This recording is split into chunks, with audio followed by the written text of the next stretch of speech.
अस्सलाम वालेकुम दोस्तों। दोस्तों वैसे तो बड़ा मज़ा आ रहा है शेख साहब की हर गुज़रते दिन के साथ कोई एक आध वीडियो हमारे सामने आती है तो बड़ा मज़ा आता है। लेकिन शेख रशीद साहब इतने छोटे दिल के होंगे ये सोचा नहीं था मैंने। शेख रशीद साहब जब से गिरफ्तार हुए हैं तब से पुलिस से शदीद बदतमीज़ी कर रहे हैं और तो और मुखालफिन को गलीज़ तरीन गंदी गालियाँ निकाल रहे हैं। शेख रशीद की एसएचओ ने तबीयत तो काफ़ी साफ़ की है। मैं जाके आपको अभी ये वीडियो सुनाता हूँ। लेकिन इस पर लेकिन ख़ैर ये मैं पहले वो ये एसएचओ वाली वीडियो आपको दिखाता हूँ, लेकिन कभी तो उनकी कोई अजीब-सी वीडियो सामने आ रही है जिसमें वो सिगार पी रहे हैं और जो हथकड़ियाँ हैं वो उन्होंने शान वाली जो शान की फ़िल्में हम देखते थे या सुल्तान राय वाली की, वो ऐसे अदालत में हथकड़ियाँ ऊपर करके बदतमीज़ियाँ कर रहा है। और जहाँ तक सुना है, कहा जा रहा है कि शेर शीर साहब ने जो हथकड़ियाँ लगाई हैं ना, वो भी बड़ी उन्होंने फरमाइश करके लगवाई हैं, क्योंकि ये सारे के सारे एसएचओ क्या, पुलिस क्या, डीजी क्या, आईजी क्या, सारे शेख साहब के थल्ले रहे ने।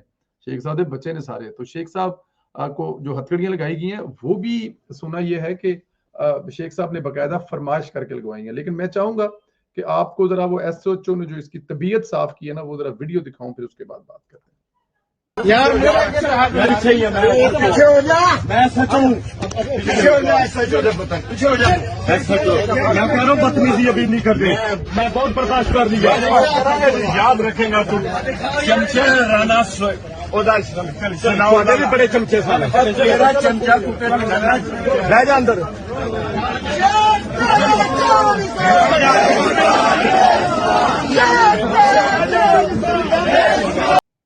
जी, ये वो एसएचओ को धमकियाँ लगा रहे हैं जी। एसएचओ ने कहा है कि यार अंदर बैठ, तेरी मेहरबानी, ना ड्रामे कर, फ़िल्मां ना चला, तू कल से बड़ा मतलब कि तुझे बर्दाश्त कर लिया, तू मतलब गालियाँ निकाल रहा है।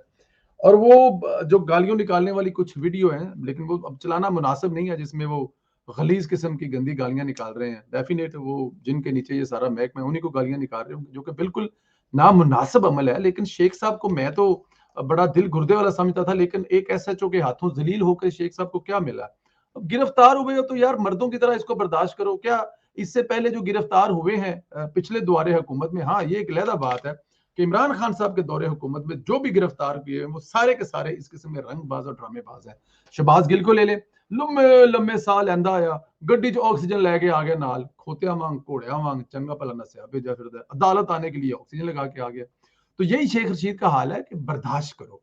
आपने हुकूमत में 16 वजारतें बर्दाश्त की हुई हैं, आपने हर बंदे पर तनकीद की हुई है, आपने बेंद्र भुट्टो साहब से लेके आसिफ अली जरदारी और अब बिलावल भुट्टो दूसरी से तीसरी नस्ल के बारे में जो गंदी जुबान टीवी टॉक शोज में की है, जो गंदी जुबान आपने पार्लियामेंट में इस्तेमाल की है, उसका तो एक अशर अशीर भी आपके साथ नहीं हुआ। शेख साहब, आप एक रात थाने में रहे और आपका ये हाल है, वो भी आधी रात। हम समझ सकते हैं उस दर्द और तकलीफ को। कल रात को जो आपके आगे से वलायती शराब की बोतल उठाई गई आदि, उसका दुख और तकलीफ जो आपको है, वो हमें इस बात का अंदाजा है। क्या क्या आप नहीं कहा करते सियासी मुखालफिन को। बेनजीर साहबा के बारे में आप क्या क्या उस वक्त बकवास किया करते थे। और फिर अभी बिलावल भुट्टो जरदारी के बारे में कभी भिल्लो रानी और कभी उसको पता नहीं क्या कोई चुमिया और ये क्या वो चीजें थी। लेकिन वो बर्दाश्त की ना। सियासी पार्टियों ने, सियासी लीडरों ने आपकी हर किस्म की गंदी से गंदी हरकत, गंदी से गंदी जुबान भी बर्दाश्त की। लेकिन आपसे एक आधी रात की थाने की रात बर्दाश्त नहीं हुई। और आप पुलिस वालों से बदतमीजी कर रहे हैं, आप पुलिस वालों को गालियां निकाल रहे हैं, आप वजीरों को गालियां निकाल रहे हैं, और दूसरी तरफ आप जब आ रहे हैं तो मॉडलिंग कर रहे हैं। शेख रशीद साहब, आपकी औकात जो है ना, वो मेरे ख्याल में एक एसएचओ ने जिस तरह से याद करवाई है ना, वो मेरे ख्याल में इससे बेहतर आपको कोई और करवा नहीं सकता। और मेरे ख्याल में कल आप किसी परसों आप हवालदार से, उससे अगले दिन सबसे नीचे जो होता है वो सिपाही होता है, उसके हाथों जलील होंगे। शेख रशीद की बदतमीजी की वजह से इन पर एक और मुकदमा दर्ज कर लिया गया है। मुकदमा सरकार में दाखिलत पर दर्ज किया गया है, क्योंकि वो पुलिस को गालियां निकाल रहे हैं, मेडिकल नहीं करा रहे हैं, धमकियां दे रहे हैं। यानी कि एक मुकदमे से फ्री तो दूसरे में फंस जा रहा है। एक वीडियो और भी है, बट मैं नहीं चाहता कि मैं आपको सुनाऊं। उसमें वो कह रहे हैं शेख रशीद साहब, आपका टेस्ट करना है पेशाब, क्योंकि पेशाब टेस्ट करेंगे तो पता लगेगा कि आपने ड्रग्स कितनी ली हुई है, शराब कितनी पी हुई है। अब शेख रशीद कह रहा है मैनू पेशाब नहीं आ रहा था, मैं की करा। मैंने तो कल रात को ही आप बता दिया था। मैंने अब कल वाले वीलॉग में ये बात बताई थी कि शेख रशीद को पेशाब टेस्ट ना करवाने की ये वजह नहीं कि वो टेस्ट नहीं करवाना चाहता। डर से, खौफ से, खतर से उसकी हर शय खुश्क होगी हुई है। वो चाहे हार्ड है और चाहे सॉफ्ट है, वो दोनों सूरतों में शेर शीर साहब का शायद कल से ना कोई उनको कोई पेशाब आया और ना इस उम्र में जो बंदा पता नहीं किस तरह सोता था, कैसे सोता था, उसको उठा के आपने ला के इस सर्दी में इस उम्र में ला के थाने में फेंक दिया है। और ऊपर से उसकी जो उसको जो अभी आप खजल खराब करेंगे, कभी एक थाने कभी दूसरे थाने, और दूसरा उसको एक बात और भी डर है। वैसे तो वो खुद कह रहे हैं मेरे साथ पुलिस ने बड़ी ज्यादती की है सारी रात। अभी इमरान खान का बयान भी आना है, उन्होंने भी जो ज्यादतियां गिनानी है शेख शीद साहब के साथ और वो बताना है, वो एक दूसरी तरफ है जी। दूसरी तरफ इमरान रियाज खान तहरीक इंसाफ के तर्जमान है जी।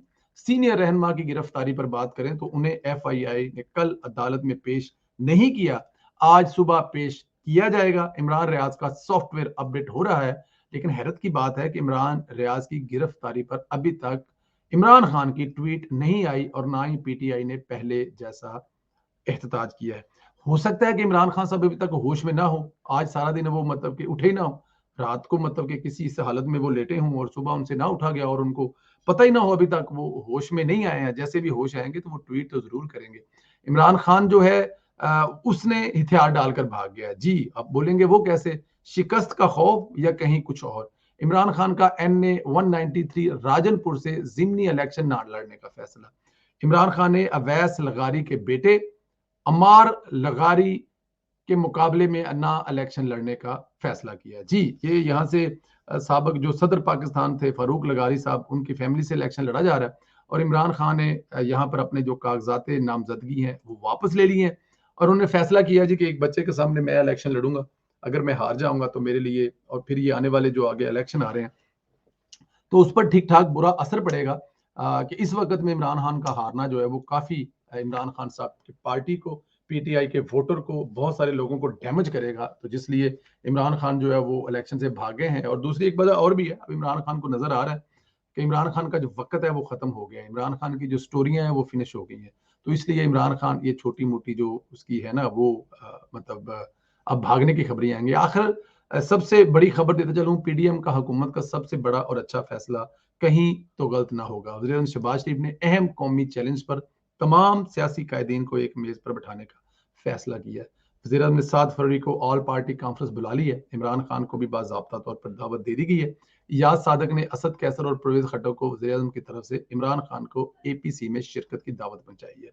वज़ीर-ए-आज़म ने कल पेशावर में होने वाली एपिक्स कमेटी के इजलास में पीटीआई के 2 नुमाइंदों को भी शिरकत की दावत दी है। यानी कल एक अलग इजलास हो रहा है, इस इजलास में पीटीआई को अलग से शिरकत की दावत दी गई है। गवर्नर हाउस में कमेटी के इजलास में तमाम स्टेक होल्डर्स, पुलिस, रेंजर और एहसासदारों के आला अफसरान भी शरीक होंगे। इजलास में 30 जनवरी को पेशावर पुलिस लाइन्स के मस्जिद में होने वाले दहशतगर्दी के वाक़े पर गौर भी होगा। कमेटी के इजलास में दहशतगर्दी के खात्मे, CTD और पुलिस की अपग्रेडेशन के इकदाम पर भी गौर होगा। बहुत बड़ा कदम है। मईशत से लेकर दहशतगर्दी तक अहम मुल्की मामलात पर तमाम सियासी जमातों को साथ लेकर चलना दुरुस्त कदम होगा। लेकिन सवाल है ये, इमरान खान साथ चलेंगे? तो जवाब में हरगिज नहीं, क्योंकि इमरान खान को इत्तेहाद पसंद ही नहीं है और इमरान खान को पाकिस्तान में जो इस्तेहकाम है वो बिल्कुल पसंद नहीं है।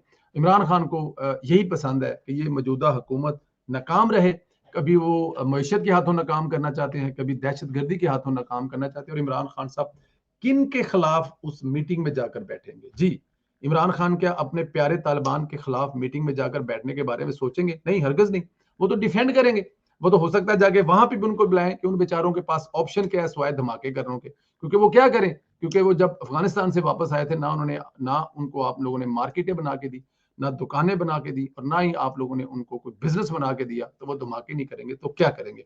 तो इसलिए इमरान खान साहब अगर उस इजलास में या इस दावत में वहां पर आ जाएं तो मेरे ख्याल में ये एक बहुत बड़ी बात होगी। लेकिन मुझे नजर नहीं आता कि इमरान खान साहब पाकिस्तान के मफाद की खातर या मफाद में इस तरह वो तशरीफ लाएं और इस वक्त की हुकूमत के साथ एक टेबल पर बैठें और कुछ सलाह मशवरे करें कि इस बुरे वक्त से जो मुआशी लिहाज से भी है और ऑफ कोर्स दहशतगर्दी के हवाले से जो पाकिस्तान को चैलेंजेस हैं, जिसके लिए शहबाज शरीफ साहब ने ये मीटिंग अरेंज की है, जिसके लिए सब कायदीन को एक मीटिंग बुलाकर बिठाया गया ताकि सलाह मशवरे किए जा सकें। इस तरह के दूसरे बड़े जो चैलेंजेस हैं, जो मसाइल हैं, उनसे पाकिस्तान को निकाला जाए। लेकिन सिर्फ आप सोच सकते हैं, इमरान खान का इंतजार कर सकते हैं। इमरान खान कभी भी नहीं आएगा, क्योंकि उसको अंदाजा है कि मेरे जाने से अगर पाकिस्तान को थोड़ा सा भी फायदा हो गया तो वो जाती हैसियत में सियासी तौर पर इमरान खान को बहुत ज्यादा नुकसान होगा। अपना ख्याल रखें, इजाजत दे, इंशाल्लाह दूसरे वीलॉग में मुलाकात होगी। खुदा हाफिज़।